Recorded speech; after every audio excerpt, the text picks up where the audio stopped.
안녕하십니까. 5월 23일 화요일 오전 11시를 막 넘겼습니다. 이 시간에는 김명수 대법원장이 지휘한 지난 6년간의 대한민국 사법부, 이 사법부가 헌법에 규정되어 있는 모든 국민은 신속하고 공정한 재판을 받을 권리가 있고, 동시에 법관들은 헌법과 법률에 의하여 양심에 따라 재판을 한다. 누구의 간섭도 받지 않는 이 두 개의 축으로 공정하고 신속하고 양심에 따르고 외부의 압력이나 외부의 눈살에 현혹되지 않고 공정한 재판을 받아야 하는 이 사법 질서가 지난 6년간 현저하게 교란되고 있다. 파괴되고 있다. 김명수 대법원장 시대 파괴되고 있다. 그런데 이번 10월 달에 이제 임기를 다 채우게 되는데, 그 임기의 5년을 문재인 정권과의, 참 제가 법조인 한 사람으로서 말씀드리는 게 참 겸연쩍고 송구합니다. 시청자인 국민 여러분들에게. 이게 정권과 타협적, 야합적, 그래서 문재인 대통령이 피의자가 될 수밖에 없고, 그래야 피고인이 될 수밖에 없고, 그와 관련된 대표적으로 울산시장 부정선거 사건, 울산 원전기 경제성 조작 사건 등의 주 피의자로 되어 있는 그 문재인을 구하기 위해서 그런 재판들을 아주 내팽개치고 영구미제 상태로 만들고 있는 이런 행패에 대해서 오늘 여러분과 함께 분노하지 않을 수 없지만은 잠시 살펴보기로 하겠습니다. 김명수 대법원장은 춘천지방법원장에서 아주 직진해가지고 대법원장이 된 이 초유의, 예를 들면 법원 내의 경력으로 따져서 여러 단계를 그냥 돌파해가지고 대법원장이 된, 처음에 저는 아주 순진한 생각으로 이거 개혁한다고 하니까 사법부 개혁을 하는가 보다. 그래서 공개적으로 여기저기 언론을 통해서 저는 김명수 신임 대법원장에게 바란다. 1. 전관예우 풍토를 없애라. 그리고 법원 내의 파벌은 절대 용납해서는 안 된다. 이런 얘기를 했었는데, 그 절대로 해서는 안 될 일이 절대로 지금 지켜지고 있어요. 이 사람은 우리법연구회 또는 국제법연구회의 양쪽의 회장을 지낸 것 같은데, 그것에 아마 초점을 맞춰가지고 당시에 민정수석 조국 수석이 이를 발탁한 것으로 알려져 있습니다. 전체 법관 3,000명 중에 이 두 개의 법에 속해 있는 법관이 약 600명 정도 된다고 합니다. 해괴한 것은, 법관은 이 교육기관이 있지요. 교육관이 있으니까 모든 법관은 재직 중에라도 이렇게 순차적으로 또는 연쇄적으로 교육을 받을 필요가 있지요. 내부 충전을 위해서도 그렇고, 더욱 법률 지식을 더욱 확산해서 습득하기 위해서도 그런데, 글쎄 우리법연구회, 국제법연구회 뭘 어떻게 깊이 연구하는지, 그들만 모여갖고 뭘 하고 있는지 아주 컴컴하게 짝이 없어요. 자관 그런 파벌 소속 중에서 가장 중요한 서울중앙지방원장, 지방법원장은 보통 이 임기를, 그 보직 임기를 3년인데 현재 이 지방원장은 지금 6년 임기를 다 채워가고 있어요. 그러니까 이런 경우. 그 다음에 정권과 이게 보이지 않게 교감이 있거나 그러한 사건들을 맡는 부장판사는 어김없이 김 대법원장의 직계 양 연구에 속한 그런 판사들에게 그 사건들이 배당된다. 그래서 주요 사건의 구속영장이 기각된다. 압수수색 영장이 기각된다. 그거는 김명수 파벌에 속하는 판사들이 그렇게 했다. 이게 지난 6년간 이 사법부의 풍토인데, 오늘은 그중에 대표적으로 울산시장 부정선거 사건이 기소되고 어떻게 재판이 진행돼가 현재 이르렀는가, 이걸 여러분들에게 한 말씀 드리겠습니다. 저도 이게 완전히 영구미제 상태로 처박아 뒀다 하는 것까지는 알았는데 어제 그저께 살펴봤어요. 이 사건은 15명이 기소가 된 사건입니다. 그러니까 송철호라고 하는 문재인 대통령의 사석에서 형이라고 부르는 그 송철호 변호사를 울산시장에 당선시키기 위해서 문재인 정권 초기에 8개 민정수석실 등 8개 담당 부서가 달려들어 가지고 송철호라는 사람 당선을 시키기 위해서 정책, 민원, 그 다음에 현지 공약 이런 것까지 모두 이렇게 살펴서 등을 떠밀어 줬다. 그리하여 울산경찰청장 황운하 경찰청장이 이게 국민의힘당 울산시장 후보로 낙점된 김기현 시장 공천 발표 날에 맞춰 가지고 울산시장 비서실을 습격하듯이 압수수색해서 무슨 부정비리 사건 고발된 것을 조사에 착수해 가지고 그렇게 시작된 것이 울산시장 부정선거 사건의 시발입니다. 결국 15명이 기소가 되었습니다. 그 기소된 것이 이 날짜가 굉장히 중요한데 2020년 1월이니까 문재인 정권의 권력이 한창 정점에 도달했을 때 그때 검찰총장 윤석열 총장이 총장의 지휘권을 발동해 가지고 서울지방검찰청 검사장은 이성윤 경희대학 출신으로 문재인 대통령의 직계예요. 이성윤 검사장이 15명의 기소를 거부하고 방해하는 것을 검찰총장이 서울지검장을 건너뛰어 거기 담당 차장검사로 하여금 기소케 한 것이 2020년 1월입니다. 2020년 1월에 기소가 되었습니다.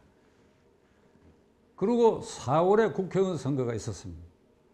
1월에서 4월 사이에 기소가 된 지 석 달 남짓에 한 번도 재판 열리지 않았습니다. 그 4월 선거에 기소된 15명 중에 울산경찰청장으로 이게 주요 공범인 황운하를 이 대전 지역에 공천을 했어요.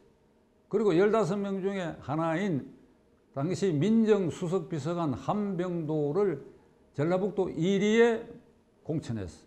그래서 민주당이 이 두 사람을 울산시장 부정선거 사건의 주요 피고인을 둘을 공천을 해가 이 둘은 너끈히 그 현지에서 압도적으로 당선이 됐어요. 여러분 이해하시겠지요? 2020년 1월에 기소하고 3개월 뒤에 국회의원 선거에 민주당은 이들을 공천해가지고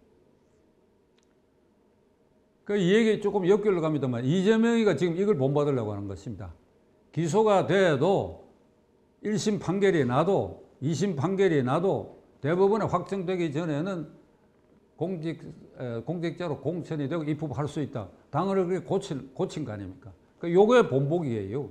1월에 기소되고 피고인 신분인데 4월에 공천을 했어.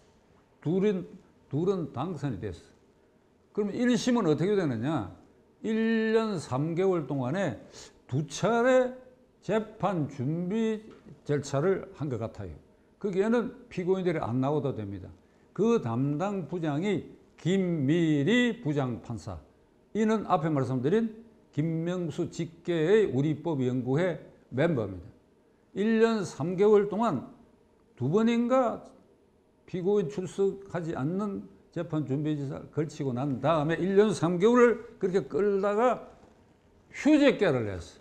6개월 휴직계를 냈어. 그렇게 하면 어찌 됩니까? 1년 3개월 플러스 6개월 하니까 1년 9개월 동안 이 사건은 파묻히는데 물론 휴직 기간 중에 후임을 임명을 했어. 후임 부장판사도 역시 우리법연구회인지 국제법연구회 멤버입니다. 이 판사가 지금까지 그냥 이 사건을 방치하고 있어요. 그러니까 사건 기록을 판사실 캐비넷에 그냥 넣어두고 있는 거예요. 공판기일 지정도 하지도 않고.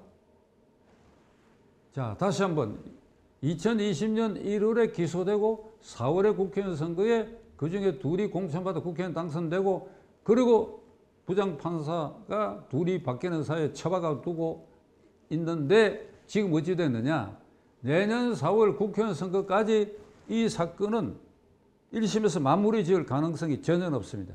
오늘 현재도 파묻혀 있어요. 자, 이렇게 되면 어찌 되느냐. 국회의원 그 둘을 4년 임기 다 해먹는 겁니다. 해먹는다 소리 하기가 참 좀 속어지만은 해먹는 거죠. 국회의원 4년 동안 온갖 영화를 올리면서 다 해먹었어. 큰 소리 치고 빠져 달고 다니면서 다 해먹었어. 자기들의 걸리는 이 목줄을 죄일 수 있는 이 사건은 그냥 캐비넷에 처박혀져 있어. 그래, 그것까지는 그렇다 치더라도 울산시장 부정선거 발단은 문재인 대통령이 2017년 취임한 직후부터 나의 형, 나의 친구인 송철호 변호사가 울산시장에 당선되었으면 좋겠다 하는 것을 신호로 앞에 말씀드린 것처럼 8개 부처가 달려들어가지고 이 부정선거의 작전을 폈는데, 그래서 그는 2018년 울산시장에 너건이 당선됐지요. 김기현 후보를 완전히 눌러버리고. 그런데 이제 2018년에 시장의 당선 목적을 달성해갖고 2년이 경과한 2020년 1월에 송철호 등이 기소된 건 아까 말씀드린 것과 같습니다. 그럼 송철호의 운명은 어찌 되냐. 2018년 지방선거 당선돼가지고 4년 임기를 이 재판이 끄는 바람에 다 채우고 작년 2022년에 그 임기가 만료됐어요. 만료됐는데 더불어민주당은 다시 그를 공천을 했어요. 그를 공천했는데 물론 낙선을 하긴 했지만은 문재인 대통령과 민주당의 양심이란 걸 우리가 엿볼 수 있습니다.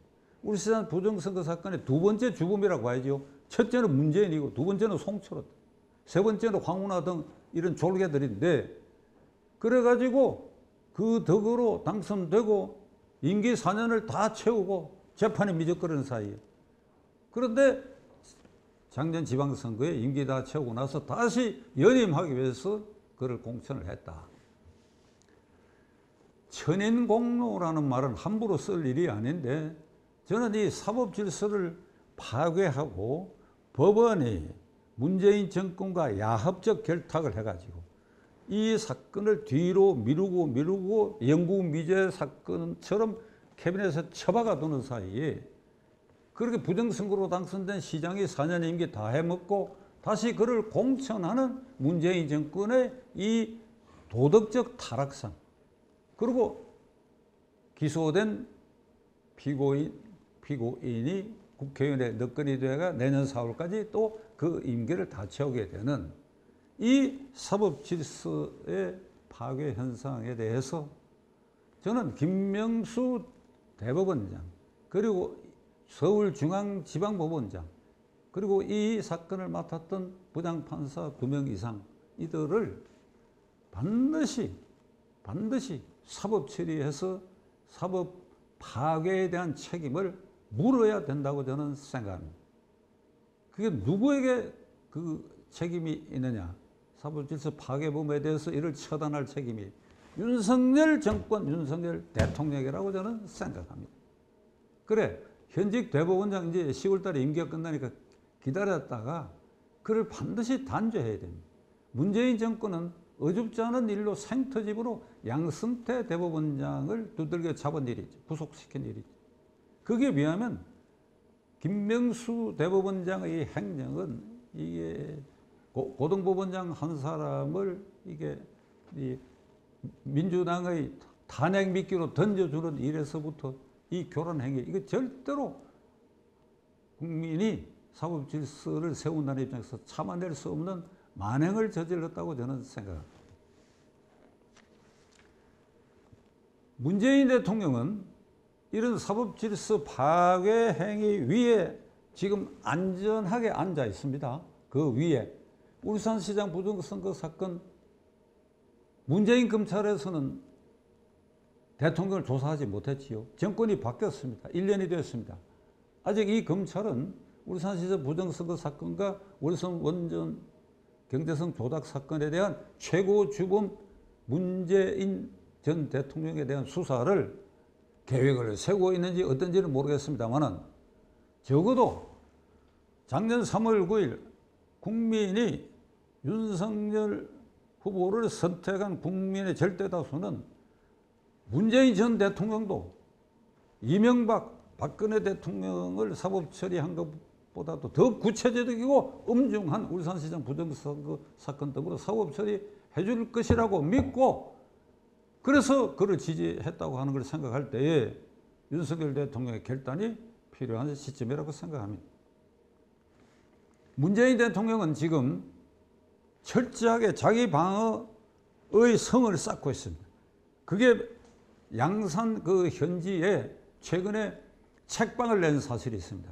저는 이걸 정치적으로 어떻게 해석하는 거니까 그저 국민에게 전직 대통령으로서 좋은 모습을 보여가지고 이렇게 해서 이 국민 통합에 기여하겠다 이게 아니고 자신의 열렬 지지자를 그 책방을 중심으로 모으는 겁니다.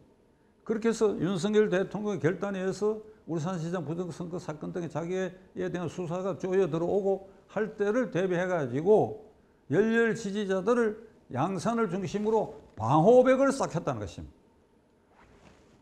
제가 좀 이 앞선 이 상상력일지는 모르겠습니다만 검찰이 중앙지검이 울산시장 부정선거 사건이나 울산 원조기 경제성 조작 사건에 대해서 문재인 전 대통령을 소환한다 그러면 불응을 합니다. 그럼 영장이 발부돼 검찰 수사관이 간다. 그 근처에 얼씬도 못하게 인적 방어막을 치기 위한 그래야 여론을 자기에게 유리하게 일으켜서 검찰이 함부로 자기에게 구체적으로 손을 대지 못하도록 하는 이 성쌓기에 열중하고 있다고 저는 그렇게 해석합니다. 문재인 대통령은 김명수라고 하는 이 파벌주의자, 돌출적인 인물을 대법원장에 임명해갖고 그 5년 동안에 대법원을 졸개로 취급했어. 그와 관계되거나 정치적으로 그에게 불리한 사건에 대해서는 사법부를 철저하게 종으로 부려먹는 이제 그만두고 나서는 다시 자신에게 향해질 수 있는 검찰의 칼끝을 피하고 사법부에 대해서 자기와 연결되는 그 끈을 살려내기 위해서 지금 그가 퇴임할 때 한 말이 있습니다. 나는 잊혀진 사람이 되고 싶다. 문재인 대통령 재임 중에 한 말 중에 대부분은 거짓을 얘기한 거예요. 특히 남북관계 거짓 얘기한 거는 새삼스러운 일이 아닙니다만 마지막에 한 말도 결국 거짓말이 되고 말았어요. 잊혀진 사람으로 조용히 지내겠다 그러길래 설마 했더니 설마가 아니고 실제로는 방호벽을 지금 쌓고 있다. 이게 오늘 우리 조국 대한민국의 사법질서고 최근에 그만둔 직전 전직 대통령의 행태를 우리는 이런 불안하고 불길하고 불행한 기록으로 지금 우리는 쳐다보고 있습니다. 우리 모두가 국민으로서 헌법상 제1기관으로서 이 사태를 어떻게 바로 잡아야 하는지 윤석열 정권은 어떻게 해야 하는지 윤 대통령이 어떻게 해야 하는지 지켜보기로 하십시오.